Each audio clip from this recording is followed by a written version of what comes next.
So let's face it, sometimes we're not in the mood to practice. Now, that could be an excuse in and of itself, but sometimes we just have to switch it up. Being a creative person is difficult, right? Not every time we pick up an instrument or sit down at Ableton, we're gonna be in the mood to create something.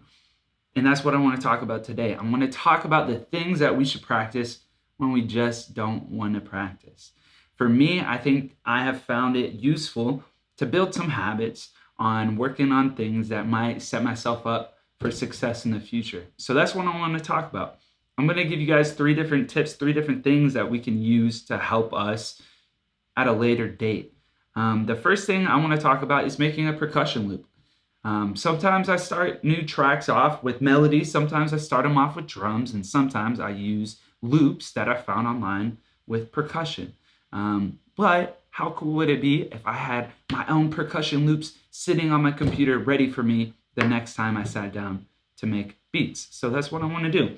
So I'm going to go in here in Ableton, I'm going to create a new MIDI track, and I'm going to open up a drum rack, okay? So I have it under my favorites. I'm going to open up the drum rack instrument, and I'm going to use a little technique that I have found fun for myself. So for example, when I download a sample pack, whether that be from a producer's specific website or from Splice, I'm greeted with all these different one-shots that I could use in the future.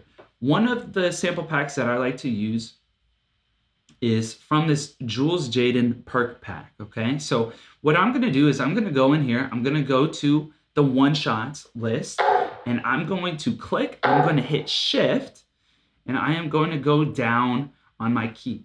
Now, I used to, I've tried in the past to hit Command A, which is Command All, select everything, but that doesn't work when I drag into the drum rack. If you know that there's an easier way to do this, let me know.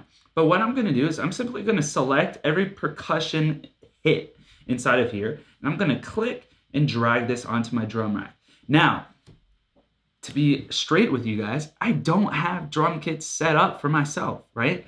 If you may have seen in my last video that I have built this system for me to organize drum sounds that I like, but I don't have kits that I really go to. But one thing that I do have is things like this, right? So I have all these different percussion loops, and now I can go in here and start hitting different sounds, and hopefully I find something that I like.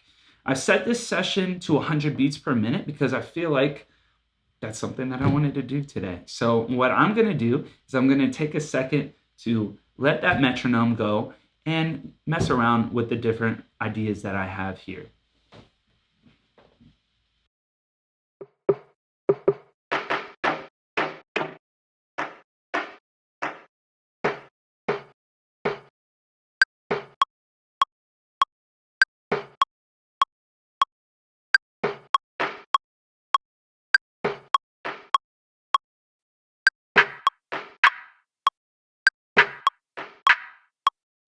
So after a little while of messing around with that percussion pack, I found a little loop that I like. This is what I have so far.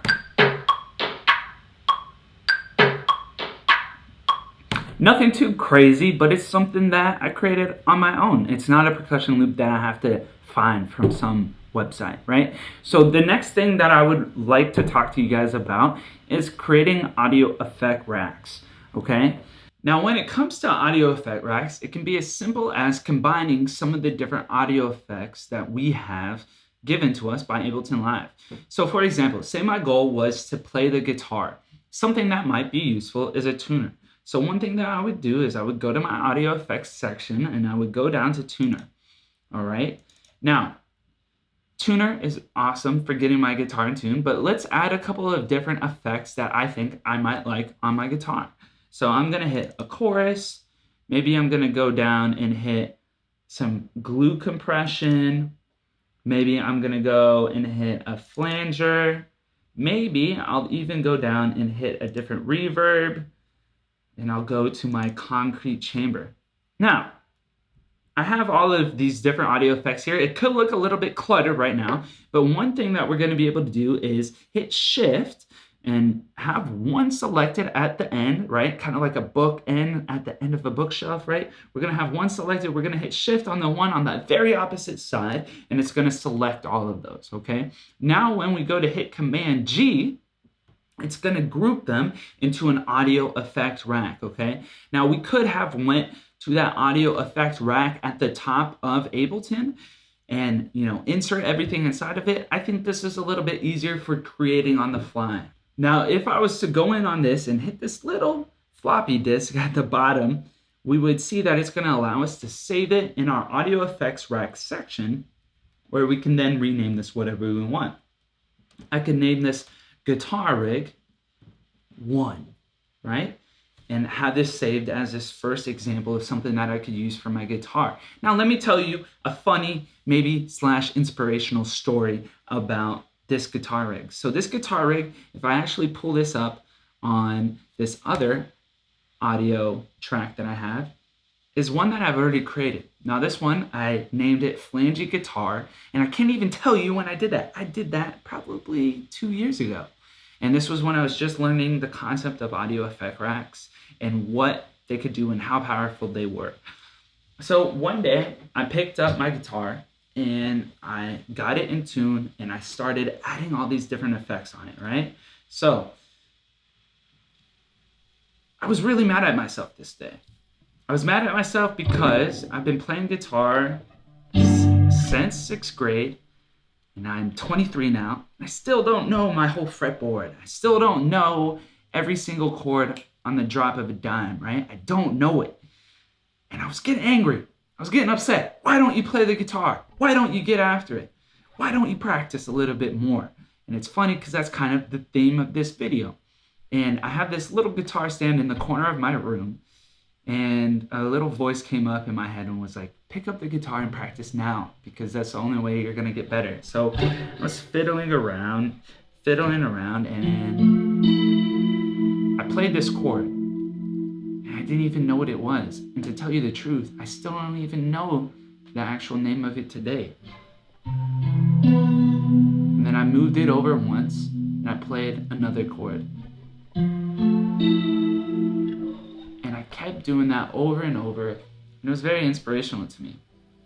And that was the first song I ever produced. My buddy, Nate Traveler, who is an amazing, talented musician and artist, I sent him that on a Snapchat, and it became the first song that I ever produced. And it's still the thing that inspires me to this day to keep going, to keep practicing, even though you might not want to practice. And for that, I'll forever be inspired, and for that, I'll forever be thankful. Now, say I wanted to use that guitar effect that we just came up with to record a little, loop that I could use sometime later. So what I'm gonna do is I'm gonna hit record here, and I'm gonna play in, a chord or two that I might enjoy.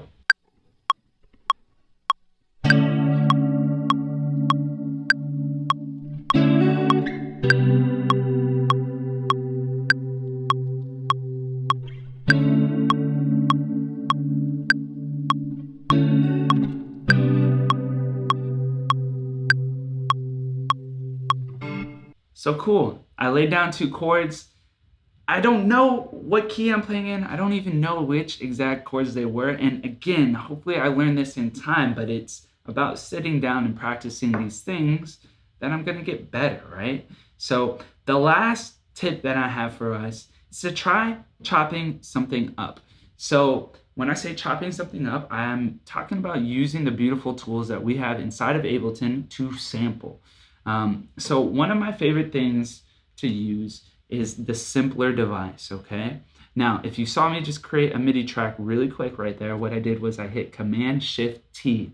That's gonna create a new MIDI track for me. If I was to just hit Command-T, it's gonna create a new audio track, okay? I'm gonna hit Command-Z actually to undo that real quick. Now, in this MIDI track, I'm gonna put in a hi-hat loop, okay? So I'm gonna put in a hi-hat loop, and I'm gonna see if I can chop it up in a way that I really enjoy it, okay? So for me, I really have a specific hi-hat loop I like. And if you have been watching my recent videos, you would have known that I created this place called Saya Packs that I could save all of my favorite packs at. Now, if you haven't seen this video about organization, I'll leave it linked down below so you can help pick up some tips about that. All right, so I'm gonna go down to Saya Packs. I'm gonna navigate over to my drum loops and my hi-hat loops section, and I'm gonna click on the Have Mercy hi-hat loop, okay? So first things first, I'm going to go to my MIDI track, I'm gonna go to my favorites, and I'm gonna open up a simpler. So again, the simpler is the simpler sampler inside of Ableton. I'm gonna open this up. I'm gonna go to my Saya Packs and I'm gonna drag in that loop onto my simpler.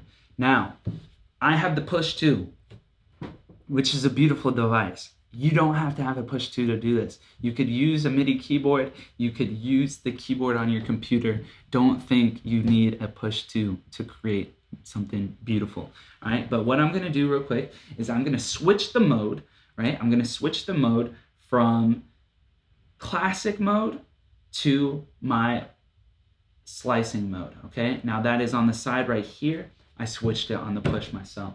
Now when I do that, I have this laid out over all these different pads, all these different slices that are down here in the blue. Now, once this is an armed track, I can now hit anything on my keyboard, or I can hit it up here. And right now I have my playback set to mono, meaning it's gonna play the one slice and that's it.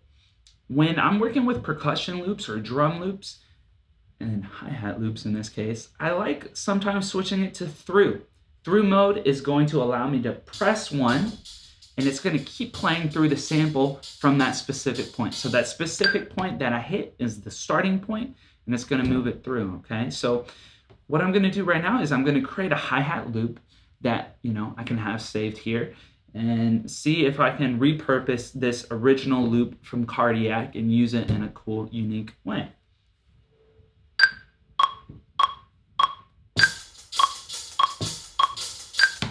Now, one, thing that you gotta make sure to do is to click warp, because if we click warp, it's gonna match the tempo of the project that we're working in. So let's see this now. Sounds a little bit better, right?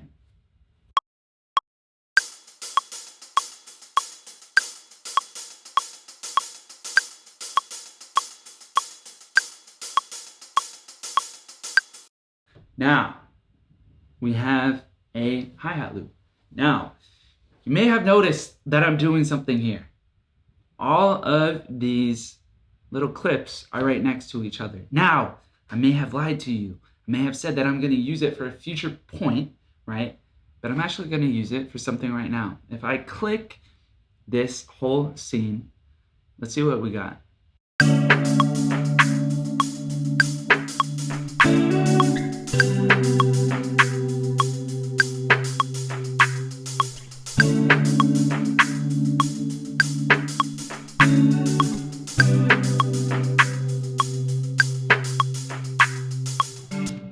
So yeah, this is the thing that happens when we force ourselves to practice.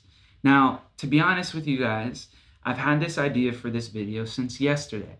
I wanted to talk about this urge to practice, even though we might not feel the urge to create, right? We don't have the creativity flowing through us. It could be difficult, right? But if we can break down creativity into these finite little pieces, we might be able to put them together and make something cool. Some of my favorite videos that I've made for Instagram, or, my favorite tracks in general, have come from moments in my life where I didn't think I was good, or I didn't think I was ready to perform at the level that I wanted to. And just like in this video, this whole thing surprised me. When I sat down here an hour ago to film this video, I just wanted to talk about 3 different ways that we could practice. I didn't think I was gonna find something that I enjoyed. And to be honest with you guys, I actually laid this out beforehand and I kind of knew where we were gonna go with this video, right? So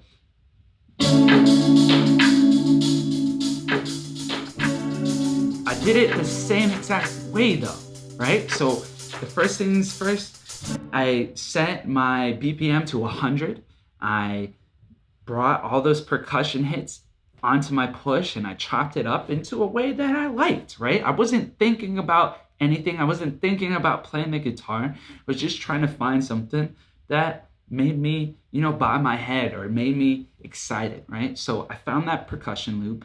And the next thing I actually did, instead of the way that you're watching right now, was I added hi-hats, right? Because I got inspired by that percussion, I was like, wait a minute, I could actually turn this into a track. And I think it's funny because I didn't even think I was going to be able to make a beat today.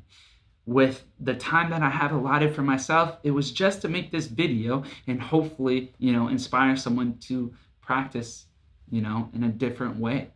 But I was able to make something cool.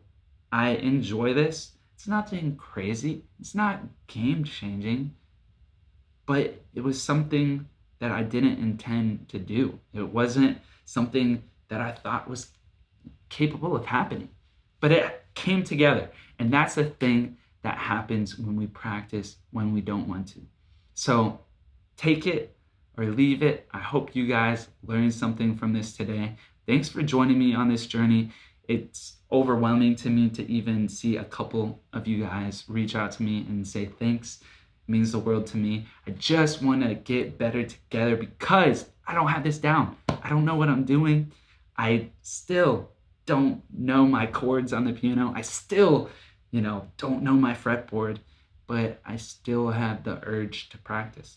So again, thanks for joining me. I hope you guys are all doing well, and hopefully I'll see you soon.